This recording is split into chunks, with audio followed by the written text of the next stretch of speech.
Good morning, everyone. Welcome back to the channel. Sorry it's been a couple of days.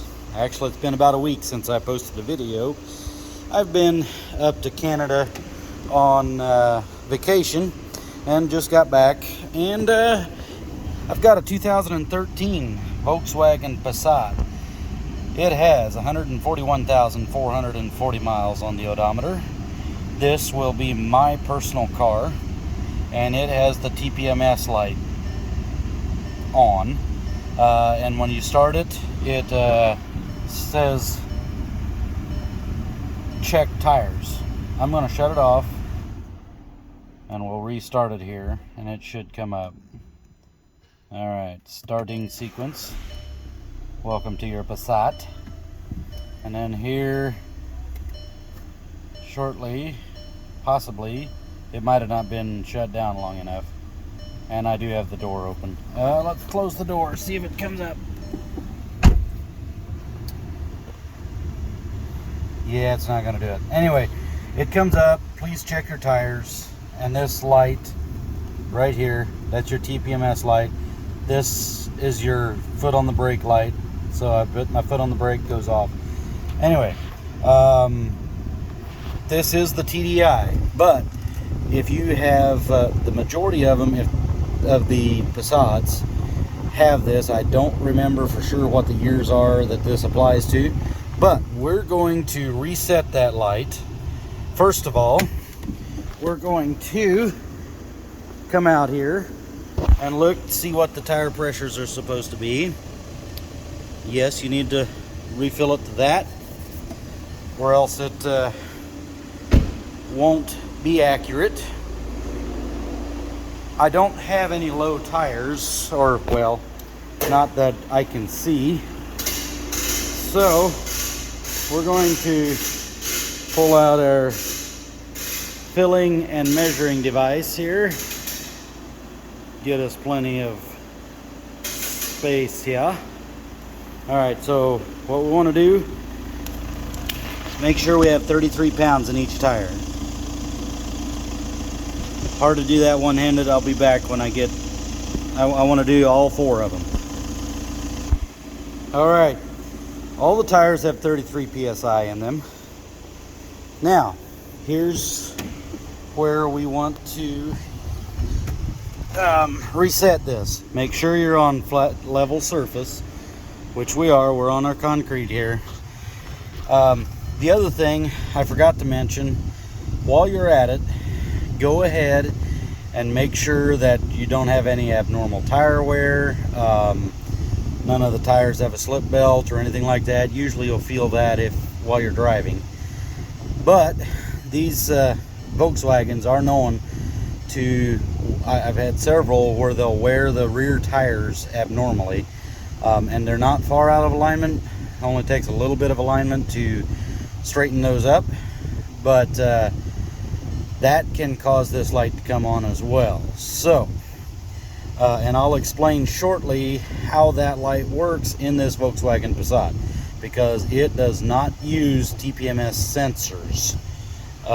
So, now let's go ahead, ignore all the junk in there, and you'll have this right there, set.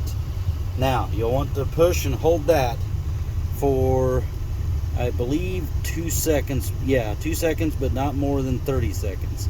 So let's go ahead and push, and you hear that ding. Now the light's off. Okay, your TPMS system is now reset.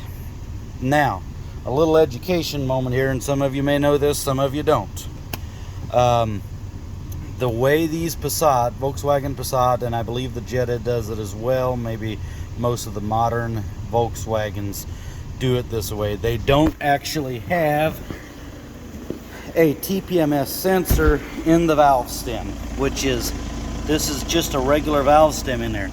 What they use is they use a yaw rate sensor in the ABS module, which will tell the computer the position of the car,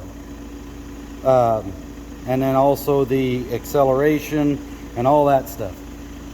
The other thing it goes by is the ABS sensors in each wheel. So if you think about it, if each wheel, when it's low in air, that wheel's going to have to spin just a little bit faster. It's probably, you know, maybe one turn in a million revolutions. That may be all that it is, but the computer can pick that up. It's sensitive enough, it can pick that up, and it will calibrate.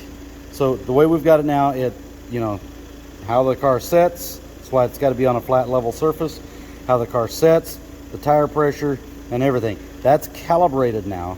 So whenever one tire spins faster, as in lower pressure, it senses that that tire is low. It will not give you individual tire pressures because it really can't, but it will tell you, check your tires. You get out, check them, and yeah, that's, none of my tires were low. They were, well, I say low, none of them were lower than the others. They all had 28 pounds in.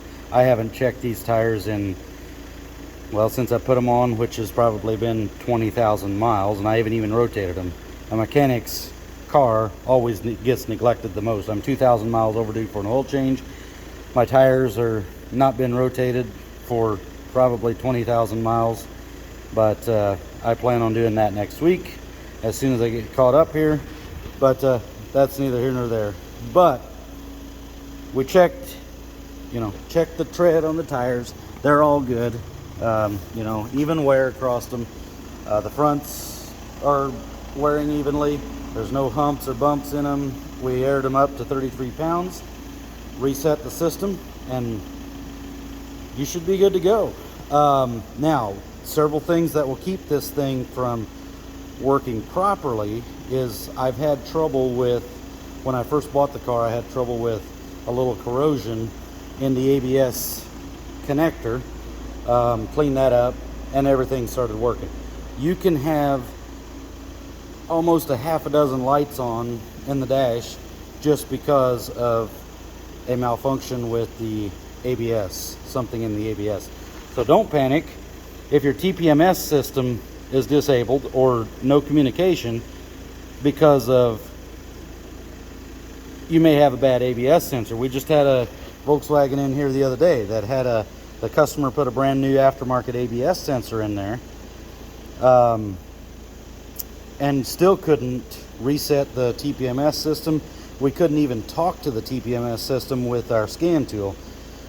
Fix the, I recommended, and I didn't take a video of this because it was coming down to the wire. I needed to get ready for vacation, and I just had to hurry.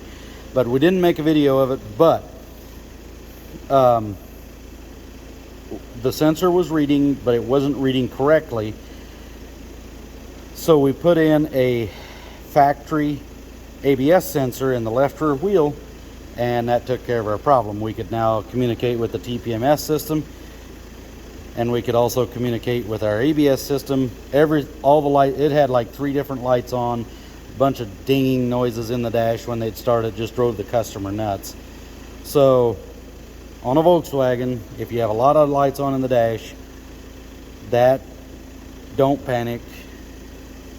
Start with, the key thing is start with the ABS system and then repair the TPMS system if that doesn't work, because 9 times out of 10 you get your ABS system working and now your TPMS system will communicate and will work. After we replace the ABS sensor, we could reset the system and we could communicate with our scan tool.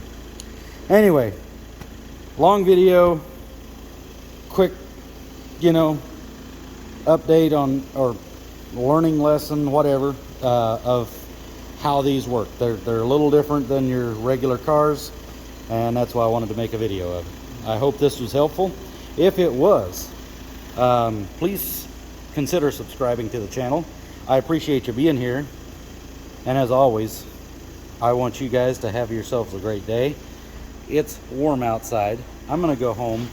I've just got done with 24 hours of traveling. I'm ready for a little bit of a lunch and then go to bed. We will hit it hard tomorrow back in the shop. Hopefully get you some more videos and take you along on the way.